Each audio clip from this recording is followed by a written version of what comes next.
But that doesn't mean you're going to like what I'm going to suggest. I guess it's better than nothing. I'm all ears. What does the message say? Eternal as the sun, our sacred place is not, nor will become eternal he who looks for eternity. Because the same man who, on this land, all ego abandons, will know the search of it, meaning lacks. Only consciousness was and is, forever, my endless, true eternity. It's perfect, but somewhat long, don't you think? We could make some changes. Changes?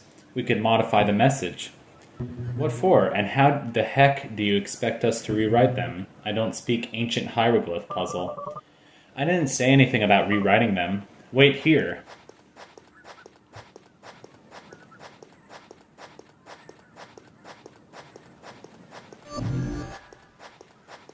And of course, he uses the portals that Dices has been going in and out of this whole time to change the order of the monoliths so that the message will read slightly differently. Look at this. You open a portal on top of the monolith that leads to the same monolith. You weren't paying attention, were you? Look closer. That's not the same monolith. That's clearly not the same monolith. Did you exchange them? The one from our left is now to our right and vice versa. Andre, just what are you up to? I was wondering if it would be difficult to form a new message based on the original. And as soon as you read it to me, I realized it wouldn't be. We just exchange some monoliths and repeat others. Indeed, something totally different could be achieved, with a message somewhat opposite than the original. Eternal as the sun, our sacred place is not, nor will become eternal he who looks for eternity, because the same man who on this land all ego abandons will know the search for it, meaning lacks. Only consciousness was and is forever my endless true eternity. It's 46 words, but I propose the following. Eternal is my son, and eternal will become he who not abandons our sacred place. Because only on this land the same man is forever, endless true eternity. 28 monoliths, 28 words. Notice that I'm only changing the order of some words or repeating them. And finally I discard the unnecessary ones. I don't know why I said it weirdly. I still don't get why we'd want to do that. Look, I've got an idea. Why don't you let me do the talking and you keep your questions for the end? Go on. Your friend Clover, right? What is it that he wants the most above all things? To not die? Vincent, you really suck at this. Based on your descriptions, Clover only cares about one thing, his sister. It doesn't matter if he saves himself or not, he just cares about saving Dices. And what we could do is give him precisely that. Or more accurately, we could make him believe that. I'm gonna tell you this now. We can't save him. Neither him nor her. Sorry, my battery saver. Okay, go away. Thank you, battery saver. Go away. We can't save him. Neither him nor her. They're on death's doorstep already. There's nothing but we can make him believe the opposite. Imagine the following scenario. You go back to Clover's house with a notebook in your hands. You tell him, Clover, it's real. The legend is real. You give him the notebook and you tell him to come here for the artifact. You offer to take care of Dices in the meantime. Clover, filled with hope, heads to the island. And he starts to decipher the message, monolith after monolith. Remember, though, that this isn't the original message, but ours. Anyways, during his journey, Clover discovers someone else was also sent to the island. It's a girl who's also looking for something there. This girl decides to join him in his search, and they become close. Clover completes the message. He learns that the whole island is the artifact, and that the immortality is granted by the island from the moment you step on its shores. A bit of disappointment sinks into Clover now that he knows the artifact is not something he can take home to Dices. But suddenly the girl comes up with a theory that it wasn't immortality that the island granted, but rather that the island exists outside of time as we know it. Time doesn't pass normally on the island. As a result, hours, days, months, and years don't pass as usual. Making everything... Sorry.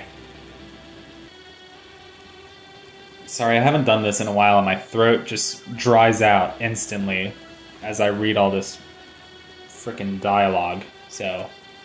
But I have some coffee here, and my coffee's too hot to drink, so... Oof. Okay. Making everything and everyone on it unaging, immortal, and eternal. That's when the girl also discovers that she is actually Dices, Clover's sister, who had been sent by you, due to the temporary gap that was generated because, remember, Clover arrived first. Dices was able to reach his age outside the island, and then head there years later. Clover obviously doesn't notice that span of years because he was on the island the whole time. In any case, getting back to the story, just when Clover thought everyone was lost, he realizes that he's been looking for has been in front of him the whole time. Dices also reveals that she was never sick in the first place. Clover, seeing that his sister has grown and lived a good life, that she's alright, and that they can still keep seeing one another as long as he stays there, he becomes happy. All of his worries vanish, a smile spreads across his face. He decides to stay and live on the island, to postpone his death forever. The following days are happy, they're perfect. Dices visits him from time to time, until the day comes when Clover eventually dies. But he dies believing everything. He dies happy. It's beautiful, fantastic. The audience cries, laughs, cue the applause. What do you think? It all just came to me. Brilliant, isn't it? As if it was the ending of some emotional video game. Why is that line in there? It's the most twisted thing I've ever heard. I knew you wouldn't like it. You never like my ideas. Just listen to what you're saying. It's absurd. Vincent, look at this damn place. Eternal life, an ancient civilization, a message engraved on monoliths? Don't you think it's already absurd enough? Do you really think adding some extra details would make it less believable? Isn't this what you wanted? Doing something for him? Maybe we can't avoid his leaving this world, but we can at least direct how he leaves it, giving him a worthy end, full of adventure and emotion. And die believing a lie? Look, Vincent. I'm sure that today somebody died believing you're a genius. It was their truth their whole life. The truth only ceases to be true. When you find out it's a lie. And Clover will never find out. Although it won't be the truth for us, it will be for him. Even if that truth just lasts an ephemeral moment. You can decorate it as much as you like. A lie is a lie. And it's not right. It doesn't feel right. I want to believe everybody deserves a happy ending. And suddenly that's not right? Our whole lives were a lie. What's the difference? Do you want to do something for Clover or not?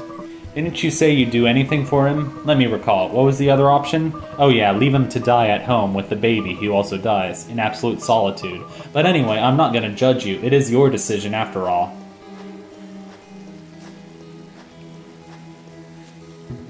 Where are you going? Aren't we going to join poor Clover in his final days? Time passes while we ponder. Wait. The message. Your message is shorter than the original. What are you going to do with the remaining monoliths? You'd be surprised all the problems that high-powered explosives can solve. You're going to blow them up? What, afraid someone's going to hear us? We're in the middle of nowhere. The girl! Who's the girl? Who's Dices? An actress? No idea, we'll find someone. Promise me, whoever she is, that she agrees with all of this. Let her know all the details. I promise. Andre, do you really believe something like this could work out? I don't have the slightest idea.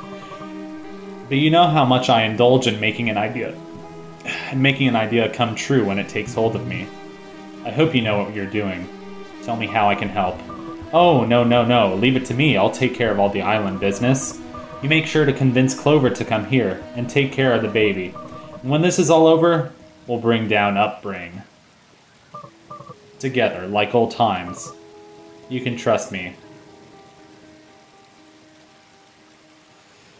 So yeah, that's the big twist of this game. And it hits you like a punch in the gut. Actually, I think I'm going to stop playing there. But we'll record the next of it some other time. Hooray.